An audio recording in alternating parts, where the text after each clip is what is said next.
And welcome back. My next guest is Warren Moseman, a U.S. Navy veteran from the Vietnam era. Welcome, Warren. Thanks. Nice to be here. So, Warren, I'm delighted that, as you know, on this segment, to have a veteran on my program, and especially a veteran who served during the war era. You're a Navy veteran who served in the Pacific Fleet in Vietnam, and want to thank you for your service. Before we get to that, why don't we just talk a little bit about your background? Where were you born? Where were you raised, and when did you come up here to Rockland? I was born in Jamaica, New York, out on Long Island. I lived on Long Island probably till about 1983 when I moved up here. I went to school in Queens and then in Nassau County. My father kept moving us out further and further onto the island, which was a trap, but we were there. Went to high school there. When I completed my high school education, I was only 16. I had skipped a grade very early on, and it put me in a little flux. At that time, there was a draft, and I never really wanted to get drafted. So I joined the Navy, and I actually had to wait a month after I graduated high school to get into the Navy because I wasn't 17 yet. Wow. So that's how I got into the Navy. I really always wanted to go into the Navy. I grew up in that era when people were a lot more patriotic because we had come out of the Second World War and the Korean War. Most of my male relatives had served in the military, so they were somewhat mentors about that.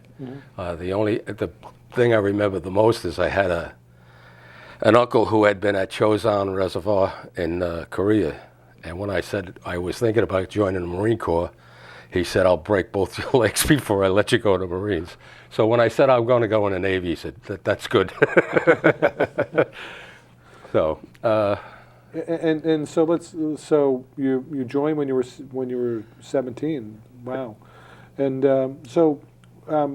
walk me back through that era in your life, that time. So you had to go into, I guess, basic training, in the Navy. So what was that like? Where'd you go? I went up to the Great Lakes.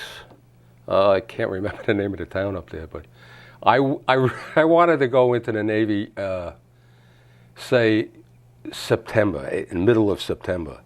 But I was sitting around the house with not a lot to do. And my father said, "We're not going to wait till September." He took me down. So I wound up in the Great Lakes in the summer. It was very, very hot. It was 9 weeks, and it's sort of a blur, actually. But I went into the Navy. I got out of boot camp, and they sent me to a school in Jacksonville to become an ordnanceman, aviation ordnanceman, and. So that's basically doing the munitions for planes at the time. Right. For jets. At that point, and then I was assigned from the school. I was assigned to the A3B, and I went to Seattle, Washington. The base was about 90 miles north on Whidbey Island, Washington. So the A3B, that's It had a big J57 engine on each wing, so it had pods on the wings. It was about 79 feet long and about 77 feet wide. It was a very big plane. Presented a lot of problems landing and taking off on a aircraft carrier. Right.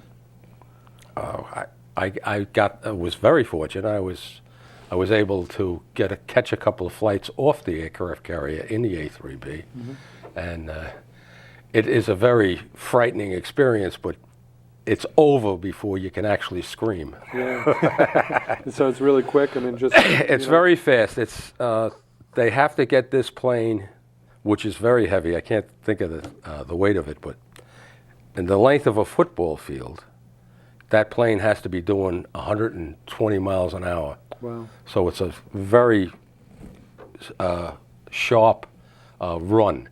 And a plane generally, when it leaves the catapult, if you watch film of catapulting, generally a plane goes off the catapult and goes straight up into the air. Right. The A3B actually falls first. So coming off the end, it drops down. Yeah, so you get that drop at the end of this. Right. It was really fantastic. So. And you had the opportunity, I guess, you said a couple of times to go up in one of those off of a carrier? Yes. I didn't do a lot, but I probably catapulted off maybe 4 or 5 times, and I probably landed as many times. Right. One of the lovely things that pilots used to do is if they knew it was your first flight, after you took off, when you came back around at the end of whatever the mission was, and you landed, they would make sure they missed, so that the plane would go boom, and then you had to go around again. So that was also very interesting. Oh, that's fun. So it's almost like hazing for it. Yes, it's form of hazing. So let's go back. So you were assigned to the A3B, and where did you go from there? I mean, you were assigned to a carrier, I understand, right? Yeah, I was on a carrier, but I was attached to the air wing, so the squadron. And when I got back, you would go to a base, again, in Whidbey Island, Washington. The A3B was part of the nuclear deterrent, and it actually was wrote out of the military use, I think in about 1968 or 69, it was part of a treaty. Right. They took the plane out of service because it was part of, again, a nuclear pot, something, somewhere, treaty somewhere. And then when I got out of the Navy in 1964, I worked at various jobs, and then the last job I had was a Grumman Aircraft Company. They had a hiring policy that included taking veterans. And after I worked there for a while, I had applied to the New York City Police Department. And I went to the New York City Police Department. So let's jump to that. Go back. I want to get just another quick question too, just about your service from 60. So it was 60 to 64. 60 to 64. And you were assigned, to the A3B, and then that was also affiliated. You were with the what was it?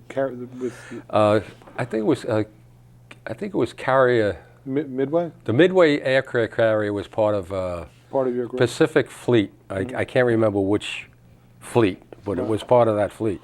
The Midway was a great ship. It was an older ship, so you didn't have a lot of room for personal effects or anything like that. But it turned out to be the longest serving carrier in the United States Navy. Wow. And is still, at this point, a museum in San Diego. Oh wow, I didn't realize that. It was it was the first carrier on station in Iraq. Oh, really? Because at that point in time, its home port was in Japan. Okay. So it was just an easy run. An easy run from Japan to get there. To the Middle East. And so you had been on I guess you were attached to it, so you were able to take off from it a couple of times. It must have been pretty fascinating. Give us one snippet of life on an aircraft carrier that you remember. Well, the guys that work on a flight deck have extended hours compared to the rest of the ship. Most of the people on a ship have a standard tour, 8 to 4, 4 to 12, things like that. I was a plane captain. I took care of a plane for the squadron, and that required you to be on the deck, I believe it was 2 hours before flight quarters to get the planes ready and move them around on the deck and all of that. And then you would, generally speaking, be on the deck for 2 or 3 hours after flight quarters, because you had to do the same thing all over again, moving the planes around and getting them ready for the next day. So we were, the guys that were working on the planes, the flight crew, as it were, probably were putting in 20 hours a day. Wow. And it was, you caught naps. I could probably fall asleep in a heartbeat because I learned how to do that when in the Navy. I was fortunate because the plane I worked on, the plane I worked on, when it took off, it might not come back for 3 or 4 hours. Okay. But the guys who worked on the smaller planes, they didn't have that fuel capacity that the A3B had, and their rotation was only about an hour in length. So it was really, really hard work. The officers, the pilots, generally took care of you when you got to a shore station. Mm-hmm. They did all they could to get you as much off time as possible. Oh, that's great. So it was like a quid pro quo. Oh, that's good. That's good. That's great. You know, you really you kind of give a flavor of what life was like, you know, for you back then, and I'm sure that in some ways it's probably very similar, in other ways very different, but probably still very similar for you know, some of our men and women serving on carriers today. Let's talk now about you know, in the 2 minutes we have left. So you left from the military, and you said you went to Grumman. I went to Grumman Aircraft out on Long Island. I had an uncle who was working there, and he probably was responsible for me getting a job. I'm not really sure. Mm-hmm. But I worked there for probably a year and a half, Mm-hmm. and I was thinking about making it some sort of a Right. career, but which was probably good that I went into the police department because Grumman moved to Florida. Right. But the police department, I really didn't have aspirations to that as I grew up. But it was in the 60s, it was a good job, Mm-hmm. steady pay. It certainly had more vacation time Mm-hmm. than Grumman Aircraft. I believe the first year I was in the police department, I had, I think it was 20 days vacation. Mm. And in Grumman, I would have had to work 15 years to get to that point. Right. So that was one of the very big benefits I thought of going into Right. the police department. How long were you in the NYPD? I did 20 years in the NYPD, 5 in patrol. Mm-hmm. I did a year and a half in narcotics division. Mm-hmm. And then I finished my career at the outdoor range teaching firearms. Wow. So as an instructor, Mm-hmm. started off with just the handguns, and then I worked my way up to teaching heavy weapons. Wow. It was a good career there. So you retired probably what, in the late 80s?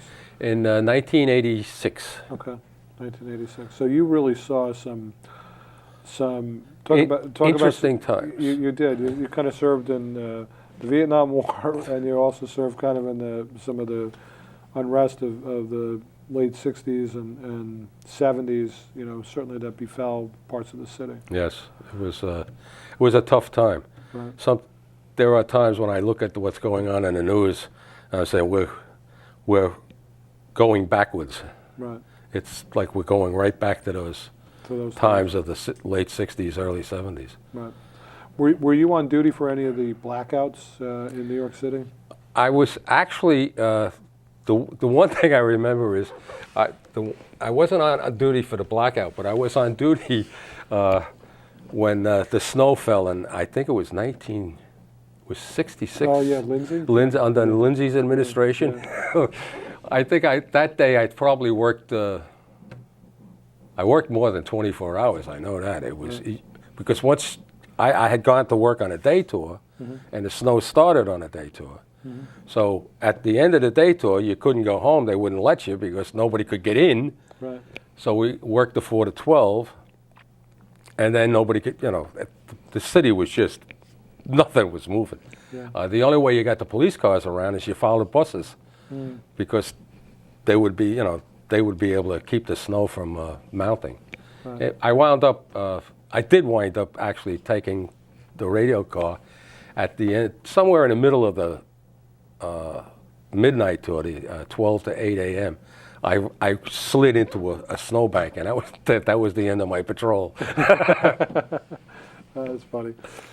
Anyway, Warren, I want to thank you for being such a wonderful guest. You know, and I want to thank you for your service, not only to our country, but your service to New York. You know, to New York City and being on the job as a police officer for 20 years.